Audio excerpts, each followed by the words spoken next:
STV news सूरत, bell icon को click कीजिए, channel subscribe कीजिए।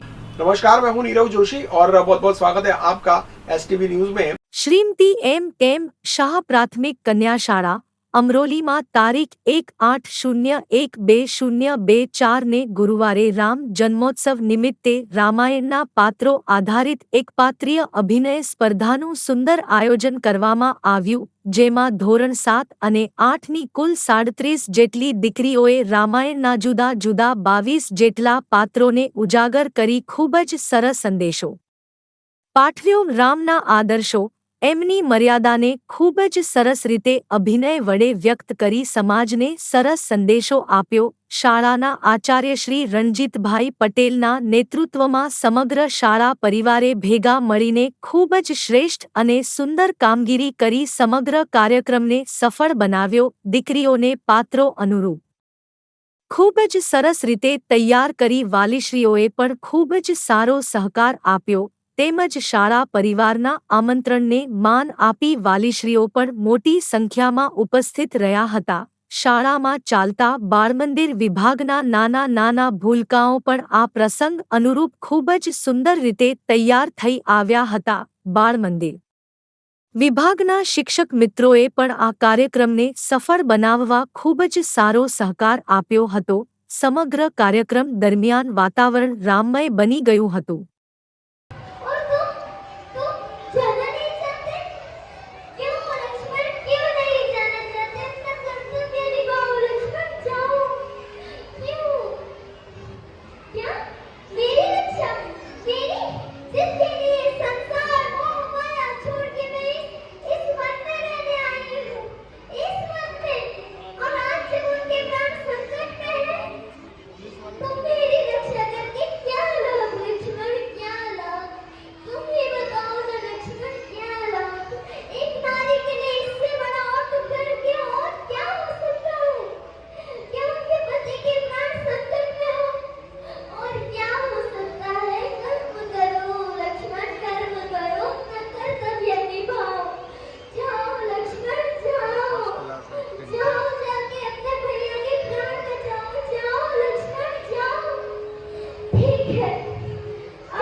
મારું નામ રણજીતભાઈ પટેલ.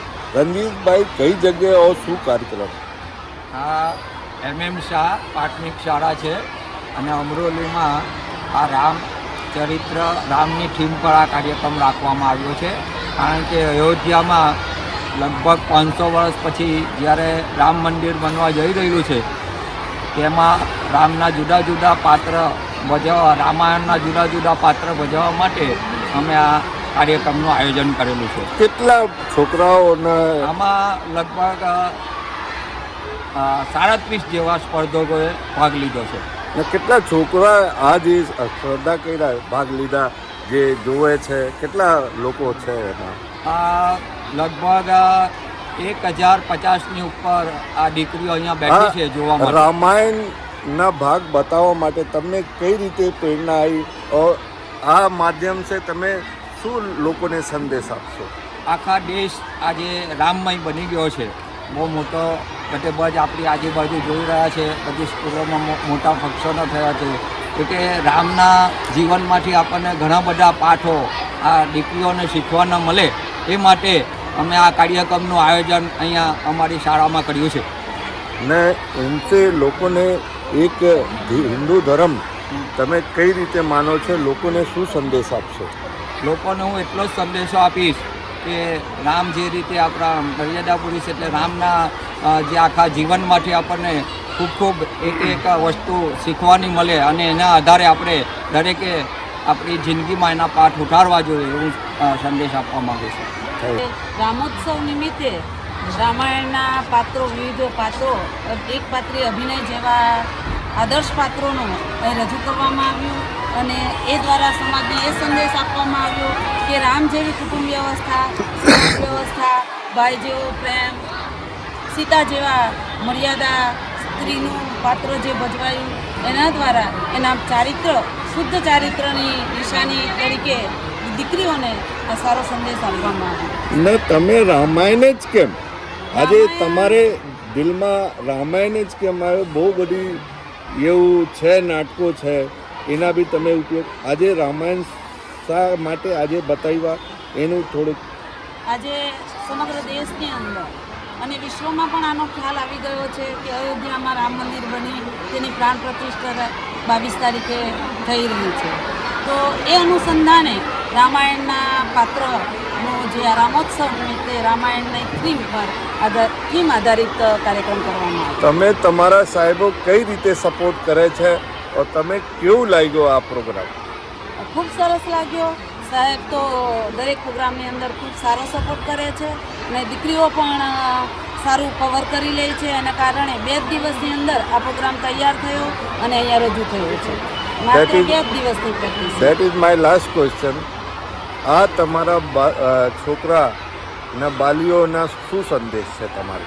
આ પાત્ર દ્વારા, આ જે કાર્યક્રમ દ્વારા વાલીઓનો ખૂબ સારો સપોર્ટ છે. તેઓ કહેવા માંગે છે કે સતત ને સતત આવી રીતે આવી અલગ અલગ થીમો દ્વારા બાળકોને પ્રાચીન ઇતિહાસ ભણાવવામાં આવે. પ્રાચીન પાત્રોનો સમજ આવશે તો બાળક હિન્દુ સંસ્કૃતિ અને એ દ્વારા ભારતીય સંસ્કૃતિને વધારે જ્ઞાન મળશે. અને જે હાલ વડાપ્રધાન શ્રી નરેન્દ્ર મોદી સાહેબ એ આધારિત કાર્યક્રમો જુદા જુદા કરી રહ્યા છે. Thank you.